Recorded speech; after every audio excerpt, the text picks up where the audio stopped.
Hello everyone, welcome to the Digitech Dialogue. I am Arpit Gupta. The Digitech Dialogue series is an initiative of ET Government, the Economic Times. Today, my guest is Dr. Anil Kashyap, Director General, National Institute of Construction Management and Research, NICMAR. Welcome, Dr. Anil Kashyap. Thank you very much, Arpit.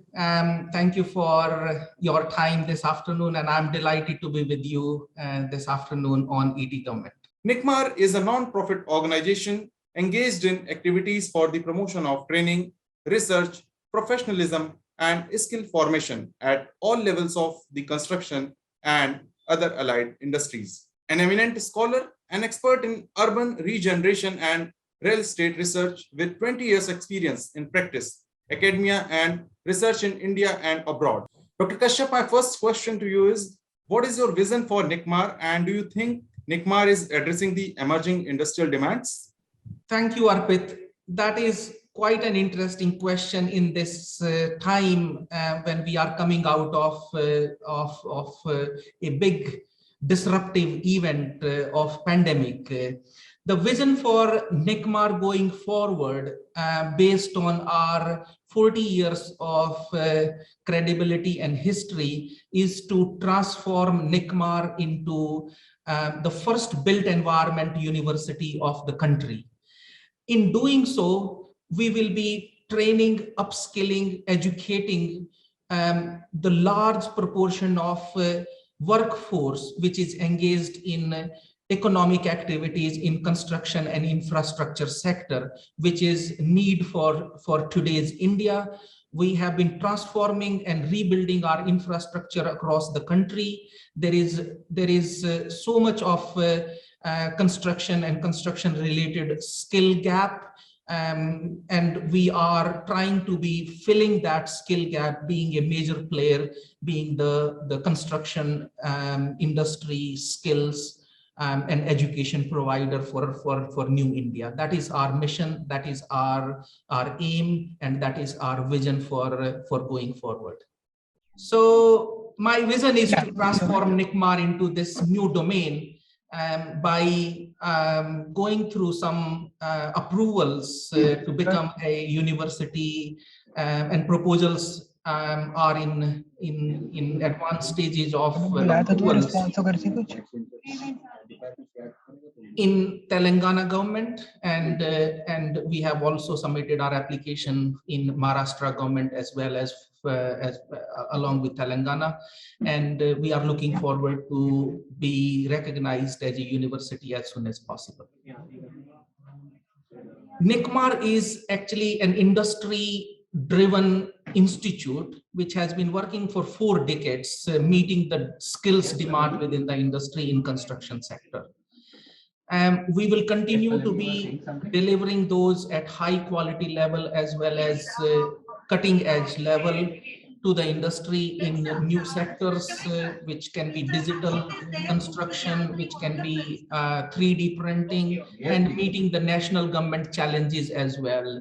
National government missions are around housing for all, and these are very much linked to what NICMAR is actually doing, and we are trying to fulfill the aim of the national government as well in achieving some of the missions. Dr. Kashyap, I would also like to know, how has COVID-19 pandemic affected the construction sector and its education? Pandemic has actually paralyzed all sectors of economy. More so, the construction has been badly hit. It has been badly hit on a number of reasons because of the kind of workforce and the people involved into construction industry, and people were most affected by the pandemic, and that's where lots of construction projects have been held up. There was supply chain issues as well, where material and things like that are now becoming quite a bottleneck, even though pandemic has diminished in certain part of the world, but still construction industry is facing lots of bottlenecks. So As far as industry is concerned, it is a major blow, and you can see from the figures of the economic growth statistics how construction industry has been taking the toll of the pandemic. However, this is one of the industry where the bounce back can happen very quickly. That's my expectation, and that's where when people come on to work and project starts, this will be the key industry which will drive the national and international economy, and that's my hope. And that's where continuously working on education front without stopping. We haven't stopped during pandemic educating and upskilling our workforce. It has been done online through virtual learning platforms, and we haven't had that gap. But that will be definitely come handy when the construction sector will become mainstream post-COVID. We will not feel the shortage of skilled workforce because of the ongoing online and blended learning kind of mode of education which we have been involved in over past 18 months or so. I think blended or say hybrid learning has been invention of COVID-19, and it has ensured continuity of learning in many higher education and school education institutions. Sir, what initiatives have you recently taken for the continuity of learning in a hybrid or blended mode? How are you ensuring continuous academic upgradation? Yeah, that's a very good question, Arpit, actually. And this is something which all higher education institutions are pondering upon. On one hand, pandemic has brought havoc on people's life, economy, and other things. But there are some good things which have actually happened as a result, and as a kind of necessity within pandemic. And hybrid mode of learning, blended mode of learning in education sector has been one which is an kind of an output of or as an alternative to what pandemic like situation can create. And we are trying to build upon this learning. Actually, NICMAR is producing a white paper on the impact of COVID and the blended learning or new learning approaches. So we are producing a white paper to learn from this one. There are varied experiences depending upon how the technology has supported the students in far-flung area or their home or network. It has got mixed kind of response depending upon the level of network and connectivity, because it has all been supported through the internet. But some innovation have happened in the classroom. For example, we have got faculty first time interacting online, and interacting online, engaging students. And I have got faculty demonstrating the lab experiment of construction materials, etc., online.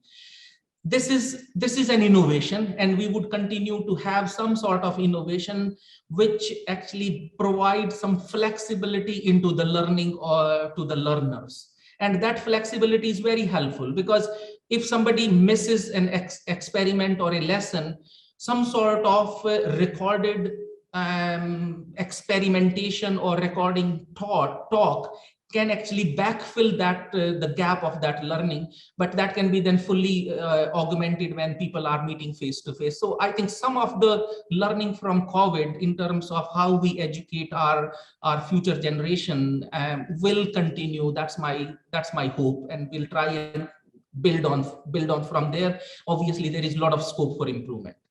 I think technology has been enabler, and it is the future as well, because since we are adopting to a new normal, so digital transformation is happening across all sectors. Education is not an exception. So how do you encourage innovation and creativity at NICMAR? Do you see technology transforming the construction and allied industries such as real estate, projects, and infrastructure? This is a $1 million question, Arpit, in the sense that there is a need for the future. to rapidly transform and rapidly deliver number of ambitious goals. And those ambitious goals are set by national government in terms of lots of missions, which involved building of highways, building of housing, roads, ports, etc., joining of rivers. So all those are really ambitious projects, and public sector is government sector is pumping lots of money into those infrastructure projects, and we should be ready to deliver and grab those opportunities in terms of our skilled workforce.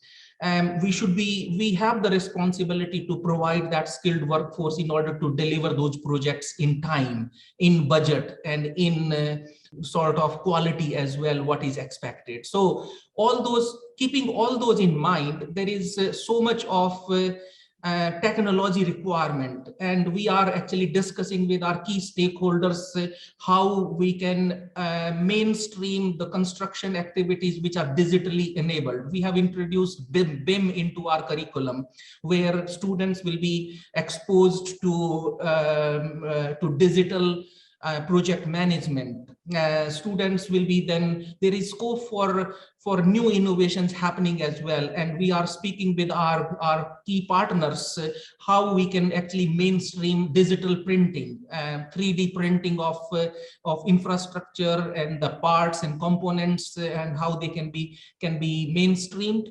At the same time, things like artificial intelligence and blockchain technology, they are coming up into construction area as well. And as a NICMAR being leading institution for construction management, we would like to try and embed artificial intelligence and blockchain technology into delivery of our construction projects as well. These are our future ambition, and these will be perhaps the first in the country that we would be aiming to do and mainstream that through our institution. Right, sir. When you're talking about the use of technology, so here comes the role of private partners. So we would definitely like to know who are your partners, those who are helping in your plans, shaping your plans, and please tell us about your national and international alliances for academic excellence, training, research, and skill development. The things cannot happen in isolation, and we need to have this partnership approach. And today only I have received an email from our esteemed partner and very valued partner, L&T, which has been very supportive of NICMAR for decades. I will be extending some discussions on how we can partner with L&T.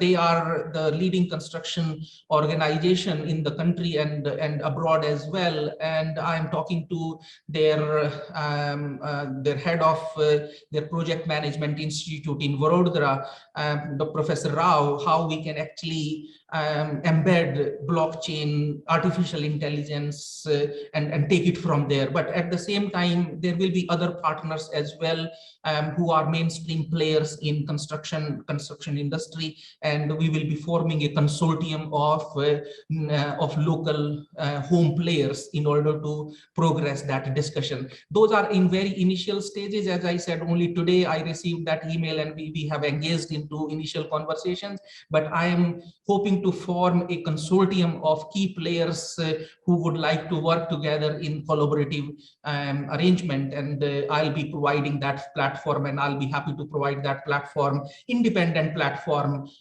without kind of any alignment in NICMAR as being an educational institution with or training institution in construction industry per se.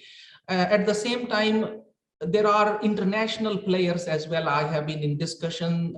We are speaking with the University of Western Sydney in Australia, where there is a center for modern construction. So there are lots of good ideas being generated over there. And we will be working with them to set up a construction and innovation center here in NICMAR going forward. And that will be the starting point for those innovation to happen here and to embed into local industry in order to meet those government mission and their targets for various missions. So that is where we are coming from. One question that I would like to ask from your previous answer, you talked about using blockchain and artificial intelligence in delivery of your projects. So do you see these emerging technologies as the future of governance and future of education? I would see them as a future of enabling the efficiency in construction industry. I think they will become mainstream in decision making, quick, efficient decision making, efficient processing of information and data, etc. Because construction industry day by day is becoming so complex, which is beyond the comprehension of a project manager as a human entity, or a normal computing software to track various progresses, etc. And that's how machine learning, artificial intelligence, and blockchain, they will be the future of the construction industry. That is my belief, and I truly see that as happening, very soon in near future with the with rapid expansion of some of these technology in other sectors. So there are a lot of talk about self-reliant India. So I would like to also understand your point of view, how NICMAR is contributing to achieve the vision of Atmanirbhar Bharat. We are very much part of government ambitions, and we have actually started participating into Atmanirbhar Bharat, being accredited at one level where we are inspecting the skilled workforce in Delhi's Central Vista project. We are very much part of that Atmanirbhar. Sir, while we are heading towards the end of the conversation, I would like to also know your remarks on National Education Policy 2020 and how do you envision digital infrastructure revolutionizing India's education system by 2030? I think I have gone through NEP right from the top to the bottom page of the policy. It is one of the much needed intervention which have been launched by government, and I do really appreciate and thank Government of India for taking such a bold step, which was much needed into reforming the education. There are still a number of things which need to be worked out in terms of getting some of the frameworks ready. But I would say from my international experience, what is more popular about foreign education is, and coming from the foreign education system, it is the quality assurance, which is mainstream and a backbone of any successful educational establishment. And that's where I am looking forward to having some sort of robust quality assurance system coming out of national education policy, as well as the research underpinning the teaching as well. So if we can actually inculcate and propagate those two things and fix those in the country through this policy, I think that will be a great service to the education. Rest, we have got talented workforce, we have got excellent and motivated professors and researchers. There is no need for looking at that aspect of the things at the minute, but what is required is a quality framework which is equitable for all and which works for all, and it comes out with a quality graduate, but at the same time research informed teaching. If we can lay emphasis and create some mechanisms for our academics to do and undertake research and support them in a way that they deliver that research into the classroom and motivate students. I think this is the way it need to go about, and there is lot of scope in doing that. And I would like to know, what are your priorities for the current fiscal going forward? My immediate priority is for the institute is to really it's my first 3 weeks here, so I'm still reviewing and having corridor conversations and mainly walking tours within the institute to understand the processes and the system. But at the same time, we are trying to strengthen some of these these areas of our deliveries in order to make it more current and robust and be more up to date, because after COVID, we are opening as per government guidelines very soon, hopefully, and we want to welcome our students in a new NICMAR, where we will be looking into the future in a kind of a transformed manner. And that's where I want to more focus onto the journey of new NICMAR, from today, tomorrow, into a university, and then leading institution in the country in the discipline area of built environment. Thank you, Dr. Anil Kashyap. It was really a great interaction with you. Our sincere thanks to you for accepting our invitation and making today's show wonderful. We wish you all the best for your future endeavors. Thank you.